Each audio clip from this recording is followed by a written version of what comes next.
Ya, masih di Indonesia Bicara pemirsa membahas mengenai bersatu lawan corona. Di sini kita sudah punya dokter hewan yang juga pakar virus. Ya. Dokter, tadi yang saya katakan benarkah virus ini bisa bertahan di udara selama 3 jam? Asumsi bahwa dia bisa bertahan di udara dan ngambang-ngambang di mana-mana selama 3 jam itu sama sekali salah. Oke. Virus itu perlu media untuk bisa bertahan hidup ya. Karena virus itu tidak akan bisa memperbanyak diri di luar tubuh. Kalau masuk ke dalam tubuh, baru nanti bisa memperbanyak diri jadi banyak gitu. Kalau di luar dia tidak bisa, tapi dia perlu media. Nah, medianya yang paling cocok buat virus COVID-19 itu apa? Adalah di droplet. Droplet itu butiran-butiran air yang keluar pada saat ada seseorang yang terinfeksi, kemudian dia bersin dan menyembur. Nah, berarti dia hanya bisa hidup di dropletnya itu. Oke. Dan droplet itu akan menyebar dalam jarak ya sebatas radius itu aja 1–1,5 meter. Kalau dia ada di 2 meter, ya dia tidak. Itu sebabnya konsep awal kenapa kita harus memberi jarak. Kenapa? Kontak dekat ya. Iya, supaya kalau misalnya ada yang sakit terus kemudian bersin tidak nular ke orang yang di dekatnya, kan Oke. gitu. Nah, yang lain lagi kalau kita mau supaya lebih aman lagi, nah yang sakit ya sebaiknya nggak usah Kemana-mana main-main ya? keluar, di rumah saja, terus minum vitamin, disehatkan, nanti kalau udah sembuh baru keluar. Kenapa? Oke. Supaya bisa meningkatkan kekebalannya di rumah dan juga tidak membahayakan orang lain. Baik. Ya. Soal penularan virus ini, itu apa saja yang bisa ditularkan dalam arti apakah kita ketika kena virus di tangan lalu memegang mata, hidung atau rambut begitu, Dok? Sekali lagi, virus selalu butuh media untuk bertahan hidup. Semakin dingin, semakin basah, makin gelap, dia bisa bertahan hidup semakin lama. Di droplet itu basah. Nah, kalau misalnya katakanlah saya ada di dekat sini, kemudian saya bersin misalnya, Oke. saya bersin. Nah, droplet yang ada di situ, kalau misalnya nanti kena di baju, nah dia akan bertahan juga di baju lama. Nempel. Iya, lah terus pas pada saat kita buka baju, terus nanti kena hidung kita, ya akan masuk ke dalam. Tapi seberapa lama dia bisa bertahan di situ tergantung kondisi lingkungan. Semakin terang, semakin kering, semakin panas, dia juga nggak akan bisa Nggak bertahan tahan hidup ya? lama. Jadi sebenarnya virus ini punya kelemahan banyak sekali. Jadi dia hanya bisa bertahan di droplet. Kalau misalnya ada yang bilang, misalnya kan kalau misalnya dia ditaruh di meja yang dingin gitu, bertahan 9 hari. Oke. Ada yang hoax penelitian seperti itu. Itu hoax ya, Dok? Menurut saya hoax. Kenapa? Nah, kalau dia hanya bisa bertahan di dalam droplet. Di dalam droplet itu kalau misalnya dia kondisinya tidak sesuai dengan dia dan terjadi penguapan, kan jadi kering, dia nggak bisa Oke. bertahan lama. Jadi droplet ini sesuatu yang cair begitu ya, Dok ya? Cair, iya. Itu loh, Lendir. Lendir ya? tetesan itu, Lendir, tetesan lendir atau cairan yang ada di situ.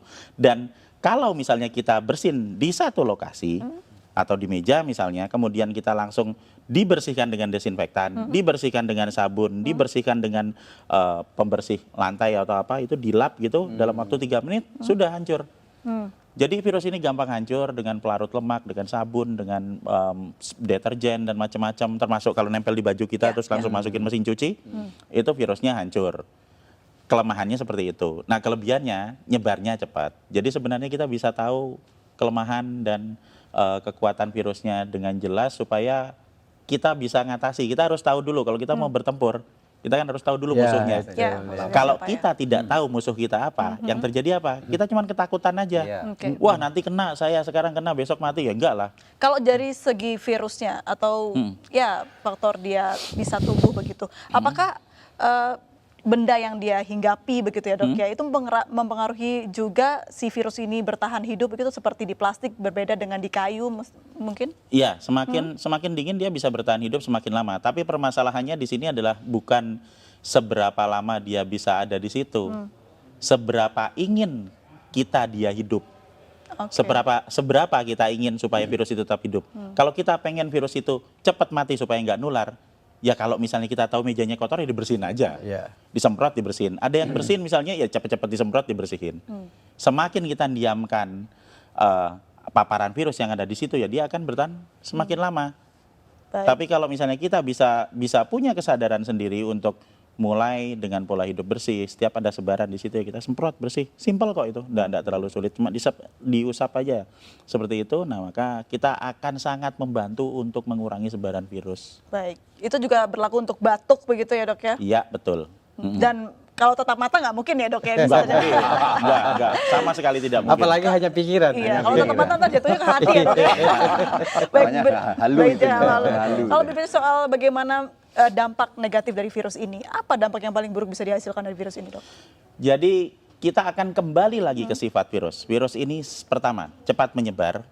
Jadi dia akan sangat mudah beradaptasi, bisa menempel di saluran pernapasan manusia. Yang kedua, fatality rate-nya tidak besar. Ini kita bisa lihat dari hasil statistik dimanapun di seluruh dunia, bahwa masih selalu akan ada 97% orang yang recovery.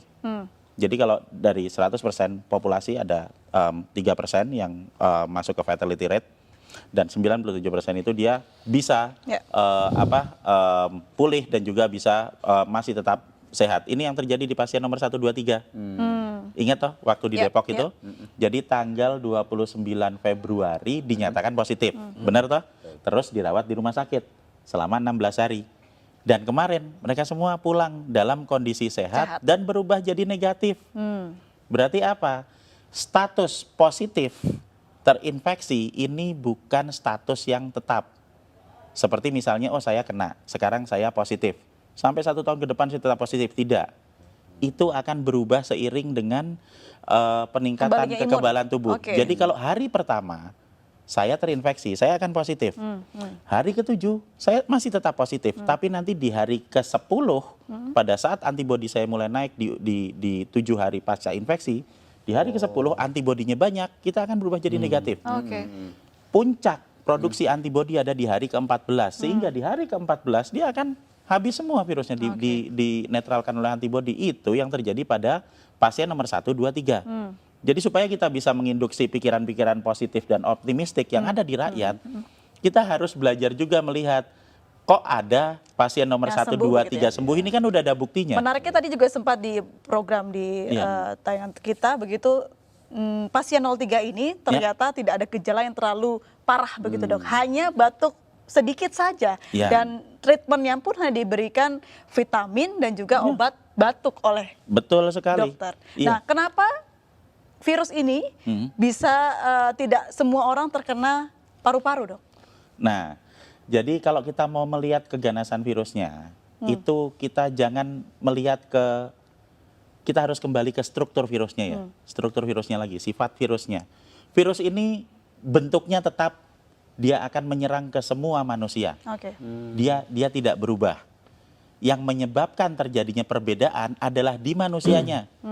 Ada manusia yang sehat, yang memiliki saluran pernapasan yang sehat, sehingga pada saat terinfeksi, yang akan keluar adalah batuk, ya kan?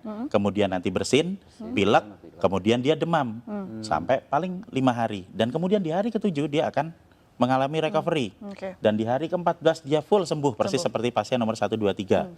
Tapi untuk orang-orang yang berada di dalam grup dengan resiko tinggi, misalnya yang udah berusia lanjut. Oke.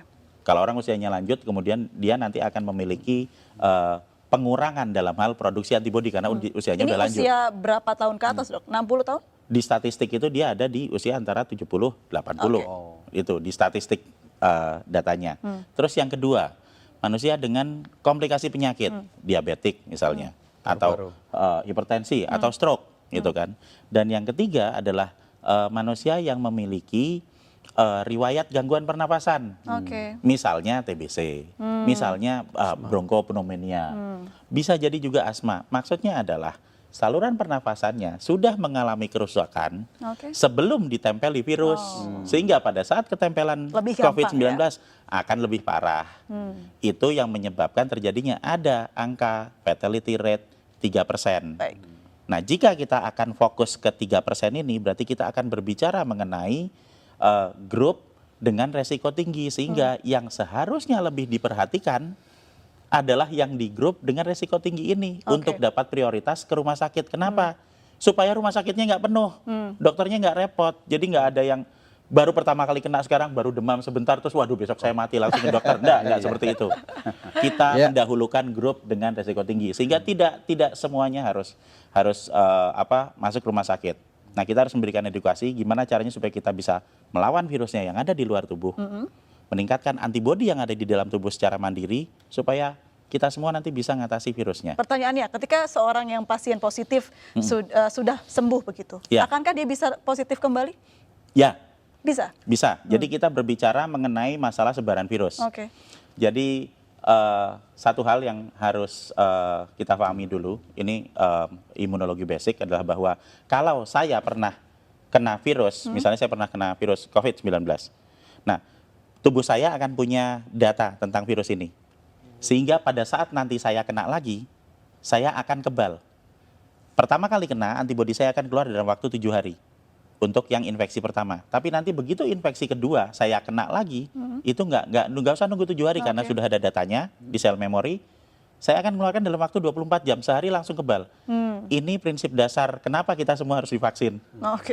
Jadi kita kasih virusnya dulu, dikenalin, supaya nanti kalau ada lagi, antibodi kita bisa keluar lebih cepat dan lebih banyak.